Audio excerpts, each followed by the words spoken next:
And they definitely influence how people perceive the CBI. Public trust is everything for a law enforcement agency. When that trust erodes, it makes it harder for the CBI to do its job effectively.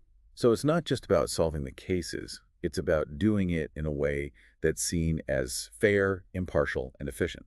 And when those perceptions are negative, it can really hurt the CBI's ability to function. Yeah. Absolutely. That's why the CBI needs to be proactive in addressing these criticisms, showing that they are committed to transparency and accountability, and taking real steps to get better, to earn back that public trust. Now, before we wrap up this part of our discussion, I want to bring it back to our UPSC aspirants. We've covered a lot, from the structure and functions of the CBI to the challenges they face, even the controversies that surround them. But how does all of this translate into something they can use for the exam? What are the key takeaways they should be focusing on? That's a good question. I think the key is to go beyond just memorizing facts and really try to develop a deeper understanding of the CBI's place in India's governance structure.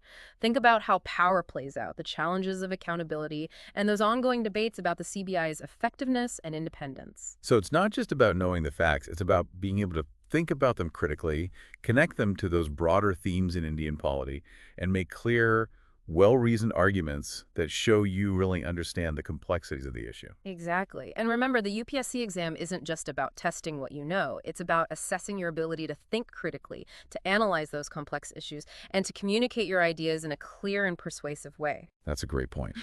And on that note, let's take a short break, and then we'll come back for the final part of our deep dive, where we'll delve into the human side of the CBI, the qualities that make a successful officer, and the ethical dilemmas they face as they work towards justice. Okay, we're back for this last part of our deep dive into the CBI. I want to shift gears a little. We've talked about their structure, their powers, even some of the controversies. But what about the people themselves, Right. the individuals? What kind of person chooses a career with the CBI? What motivates them? What kind of challenges do they face, not just professionally, but personally? It's a question that really gets to the heart of the CBI because it's not just an organization, it's people. Individuals with their own motivations, their strengths, and yeah, their vulnerabilities too. So it's not just about acing those exams at the CBI Academy. There's got to be something more, something that sets a CBI officer apart. You're absolutely right. Think about the qualities you need for this kind of work. A really strong moral compass, rock-solid integrity, that drive to uncover the truth. You can't learn that from a textbook. Those are values you have to have deep down. It's about that belief in justice, in fairness, and the willingness to stand up for what's right, even when it's hard, even when it's not popular. Exactly. And resilience, too. I mean, CBI officers, they face a lot of pressure from the media, from politicians, sometimes even from within their own ranks. They handle these incredibly complex cases, often dealing with powerful people. And they have to navigate all of that while staying true to themselves, to their principles. And we can't forget about the emotional toll this takes, right? Dealing with crime, corruption, human suffering, day in and day out. That can't be easy. How do they cope with all of that? It's something that often gets overlooked. They're not machines, they're human beings with emotions, families, lives outside of work. And the CBI does recognize the importance of mental well-being. They offer support systems to help officers deal with stress and trauma. So it's not just about physical fitness and knowing how to investigate. It's about emotional intelligence, resilience, and creating a support system that recognizes, that this work, it comes at a cost. Absolutely. And it's about building an ethical culture where officers feel like they can speak up if something's wrong, even if it means questioning authority, even if it means facing some hard truths. That's where leadership really matters, right? The tone at the top, it sets the standard for the whole organization. If this CBI director is seen as someone who values integrity, who values accountability, that filters down through the ranks. 100%. And it's not just about what they say, it's about what they do. The CBI director needs to lead by example, show that commitment to ethical conduct, and hold anyone who breaks those rules accountable, no matter who they are, what their rank is. And for our UPSC aspirants, this discussion about ethics and leadership is so relevant. The exam often has questions that really test your grasp of ethical dilemmas, your ability to analyze situations from a moral perspective. Absolutely. Think about the tough choices a CBI officer might face. Pressure from their boss to drop a case, the temptation of a bribe, that moral struggle of maybe bending the rules a little to get a conviction.